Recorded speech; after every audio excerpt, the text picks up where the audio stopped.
你们要菜蛋版的 JK 妹大逃亡终于来了！开局还是熟悉的起点，熟悉的 JK 妹，碰巧还遇见了粉丝，直接给了我们3宝，那不得啊？什么情况？就才刚刚开始就直接被关进小黑屋了？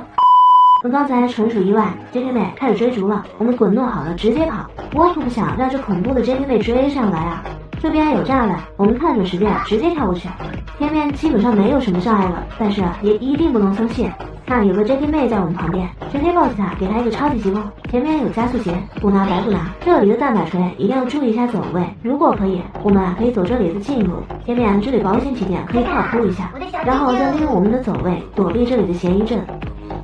逃出来之后，拿上加速鞋直接使用，再配合我们的滚动跑得更快。前面也没有什么障碍了，只要注意一下走位就能过去。前面的风扇也是直接走就行了。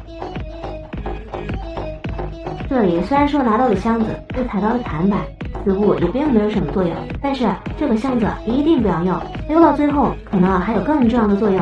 前面的这些障碍物并没有什么难度，哪怕你是菜鸟也都能够轻松过去。这边这个障碍物一定要掌握好，不然被击中之后就很容易穿模。来到这里，这时候箱子就起到了关键的作用，在我们跳起来的瞬间变成的，落地的时候就能直接踩成弹簧。这里就是被 JK 妹关押前的蛋仔了，趁他还没过来，打飞这里突然放出蛋仔们，然后就又是紧张刺激的 JK 妹的大逃亡了。有滚动就直接用，这里的球形障碍物太多了，但一定要注意走位，不然就很容易撞在上面。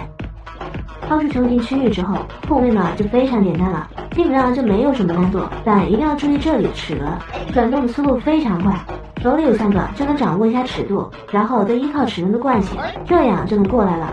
最后只要躲过这里五彩斑斓的障碍物，再踩着弹簧就能直接到达终点了，顺便再解救一下被关押蛋仔们。